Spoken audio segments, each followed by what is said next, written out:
Greetings, it's Vaygrim. Welcome to this fine Monday morning. I figured it was time to get things started here. And, let's see. We were working on the tech center last week, and I want to come back to that specifically because I've been working hard on it. And I think I have found a good solution that is a combination of multiple things. What you're looking at is called an item buffer. This is actually a new addition, for me at least, to Ender.io. I didn't know what it was. And it's pretty simple. You get some iron ingots around a chest. There's even a power buffer. I have not messed with this yet. I want to look at it. I think it could be interesting to regulate power to systems to make sure they don't drain too much. There's the Omni buffer, which I think does items and power. That could be very useful. Now, why am I using buffers on the machines? Well, here's why. When you get, let's get the average interface. This is an ME interface, okay? The average ME interface has only 3, 4, 5, 6, 7, 8 slots to actually define things that it needs to import into the interface, into the block it's pointing into. Only 8 slots. When you actually get a storage bus, it's got 3, 6, 9 times 2, 18 slots, right? You have a lot more capabilities. Let's pull that off. So, when you look at things like this storage bus that's been expanded with capacity cards, I have 5 lines of 9 things I can define. This gives me a lot of flexibility on one block. However, the storage bus doesn't do what I want it to do. Once something hit this ME chest, then it sat there. So it would get exported by a machine, hit the ME chest, if one of these other machines were busy, and it would just sit there and park. And that's bad. Well, what I want things to do is once they leave a machine, they hit here, then leave here to go to the next step. So for example, if we get, let's say, 1 piece of tin ore, you'll see the left machine light up. Machine number 1. Once that gets done, doing what it needs to do, the items go back to the ME chest and then get re-exported to machine number 2.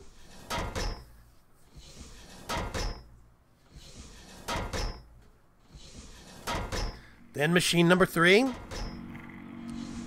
And machine number 4, and so on. Eventually, we're going to have other steps up here that will get the ore first and then process it some, then send it back down to this loop.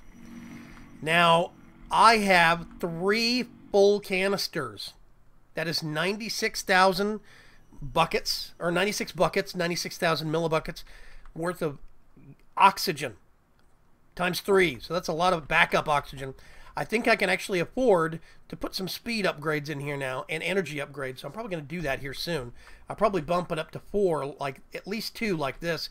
Maybe even bump these machines up to 4 like the rest of them.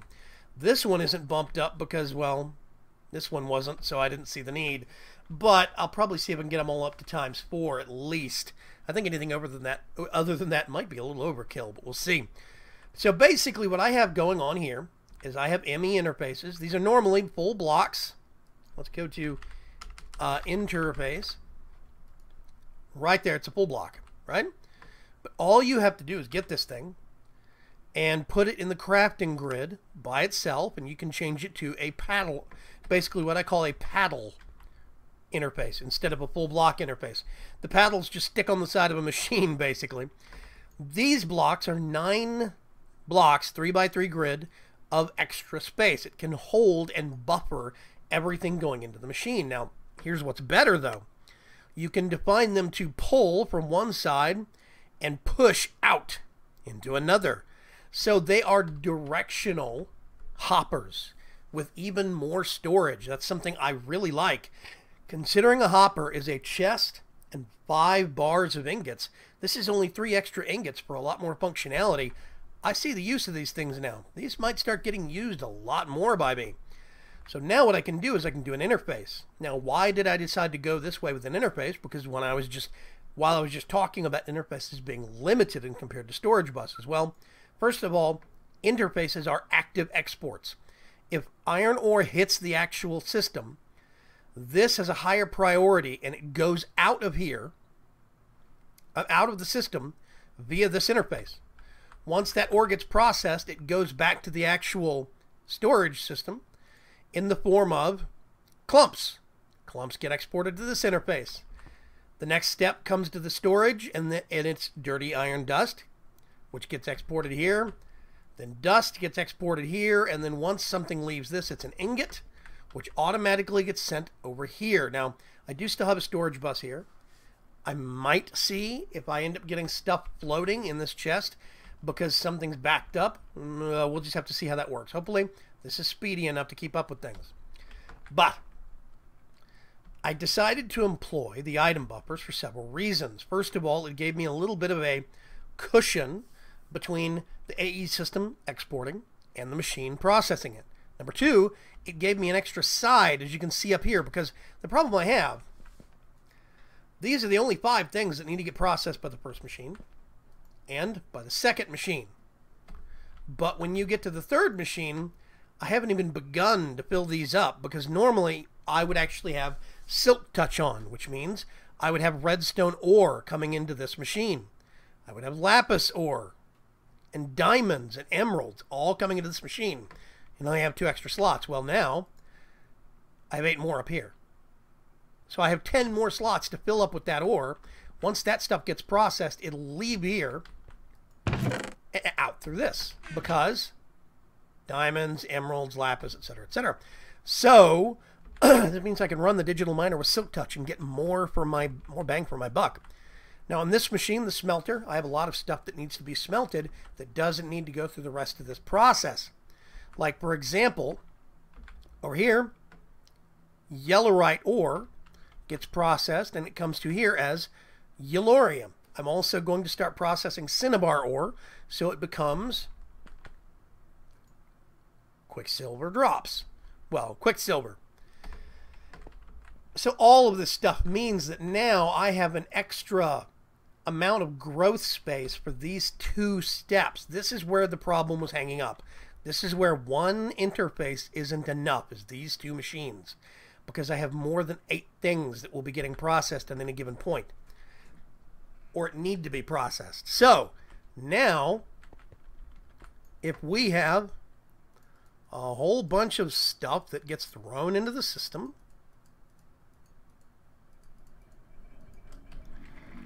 this is all going to kick to life at various steps. We probably already have, yep, cinnabar, yellorite. Over here we've got iron being processed. Now the thing that I am running across right now is that this is set to export things one at a time. I don't know if I can change this and have it do stacks or what. We'll have to see. What happens if I do...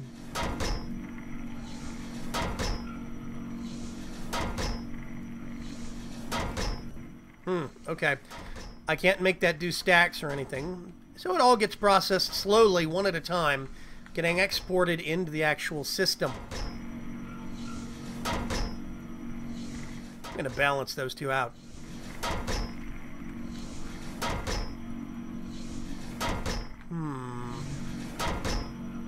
I don't know if I could get a... Let me see. I'm going to get this.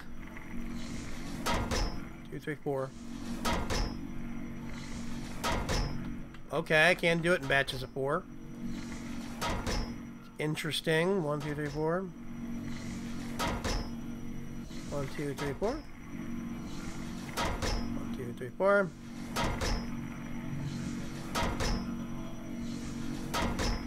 Let's see what this affords us, if it speeds things up at all. Set these things up in a specific order. It's in the same order in every single machine. So it is exporting in 4s now. I just don't know if it's going to wait until it only gets 4 or what. We'll have to see. That's why I didn't want to do a full stack, because I wasn't sure if it wouldn't even export until it had a full stack. But yeah. So this is championing away. We now have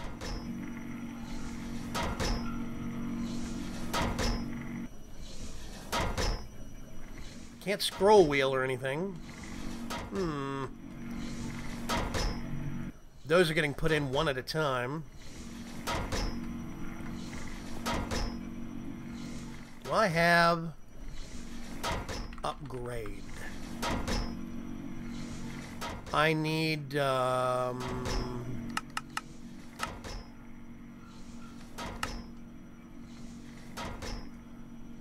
are energy upgrades, and then there is a 5 speed upgrade. Hey, okay. So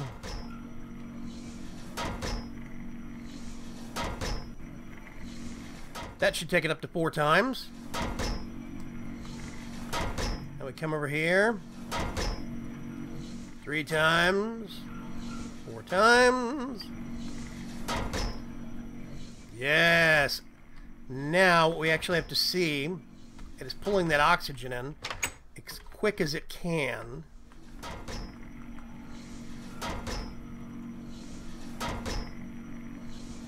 That's staying topped off. Those 2 machines are keeping this topped off. But can they keep up? Their reserves are already depleted. They might be able to. I've got 2 of them. Both of them might actually be able to do the job. We'll see. Yep, they've both gone through their reserves, and they are making as quick as they can. Whoa. Nope, they're losing the argument. However, we've got a really big back buffer. I might have to actually boost that up to 4 of these machines. I'm not sure where I'm going to put them, though. Maybe I'll move that upstairs. Yeah. Maybe there's a way to pipe that oxygen down here. We'll see. Anyway, that should recover our storage anyway, very, very quickly once this all stops. Okay, so now... Okay, we've got gold. I think copper's next. Osmium's last. 1, 2, 3, 4.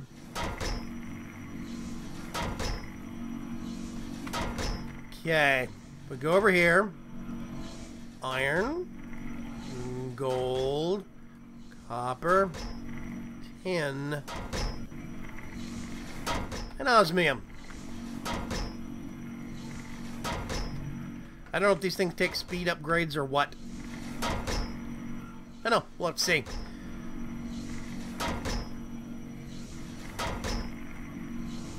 And this is churning away as fast as can be.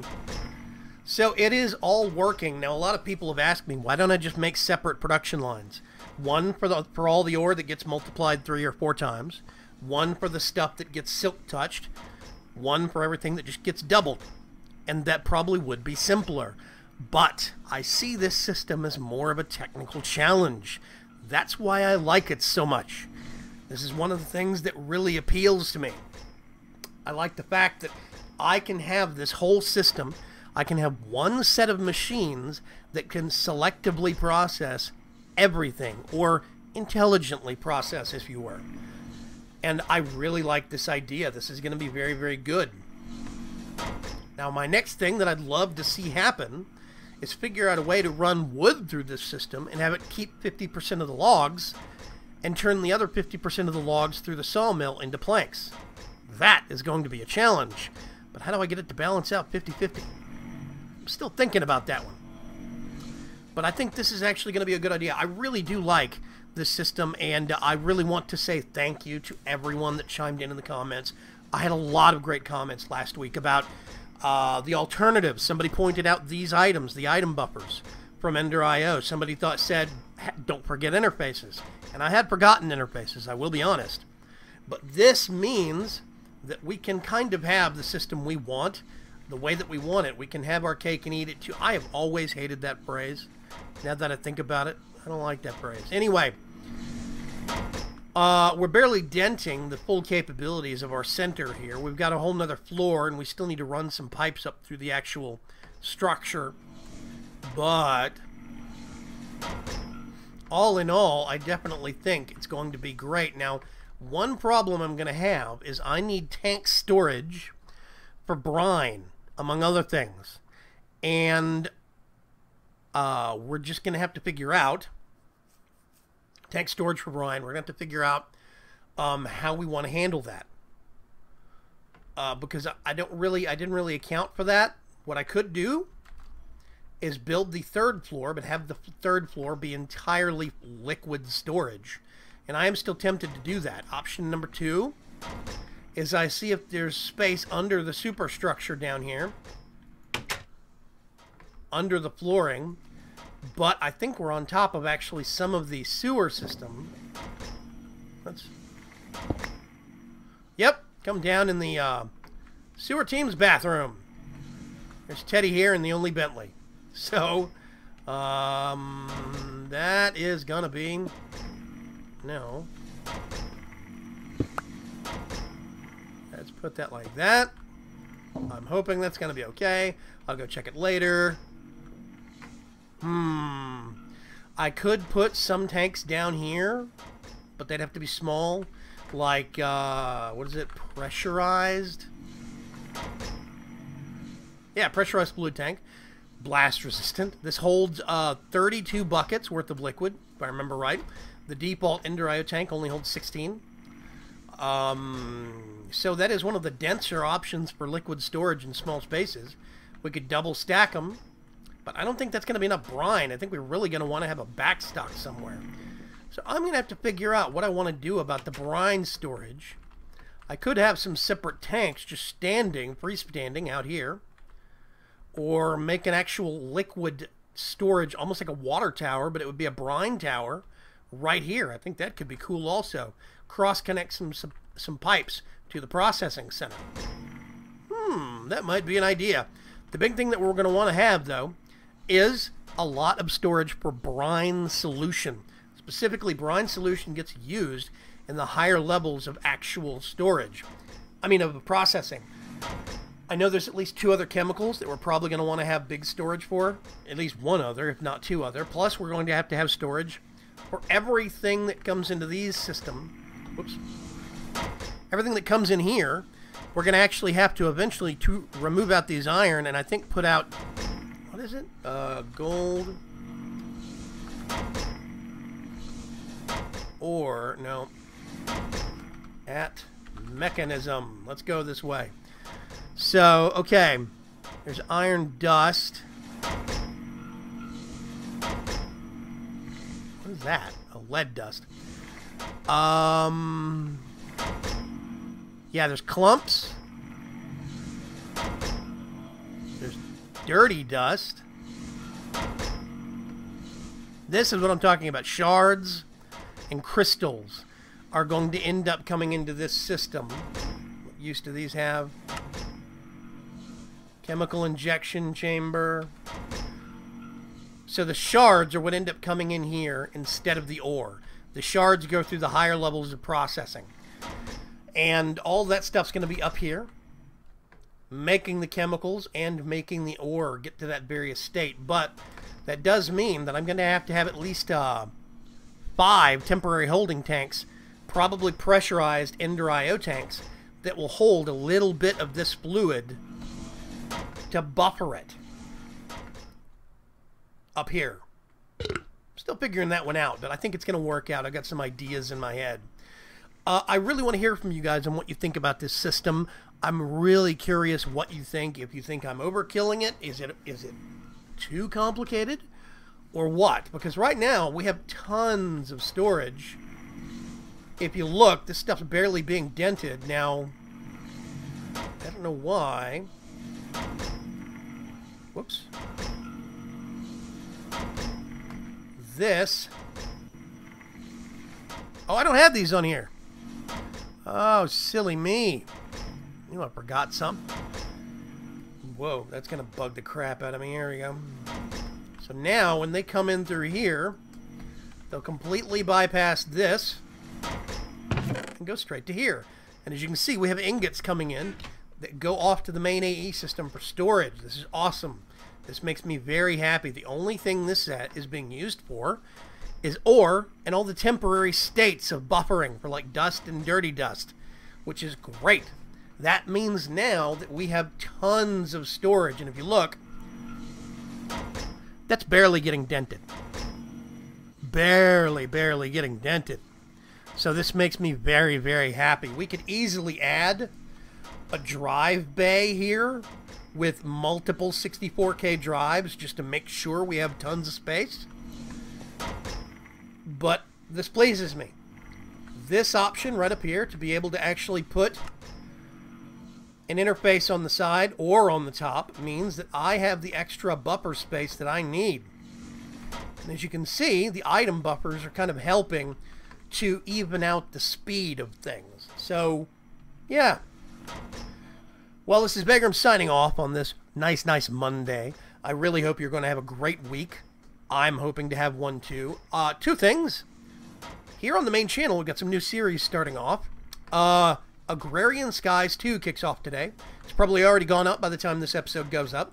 But it's Agrarian Skies 2 Forgecraft style. We're doing server multiplayer. And I'm teamed up with Purple Mentat, Rorax, the Matabase, and we are going to have a great time. We've really kind of hit off with a kickstart. The Matabase and I don't do a lot of HQM, so we're relying on Rorax and Purple Mentat to mentor us in the ways of HQM and Agrarian Skies. So it might start off slow from my perspective, but things will really build. So, you know, I think that's going to be really cool. It's going to be exciting. Also, later this week is the Forgecraft reset, which means there's going to be a big surge of activity and a lot of really interesting people on the server. I'm going to start recording on the server, and I'm going to start putting out episodes. It might only be once or twice a week. I don't know. Same thing for Agrarian Skies 2. Agrarian Skies 2 might be 2 times a week. Might be 3 times a week. I'm still figuring it out. I'm going to wing it based upon who likes what. But we'll get to that point later. Just remember, keep your eyes open. Maybe give them a view, a thumbs up, and a like. Until then, have a great week. I'll talk to you later. Bye-bye.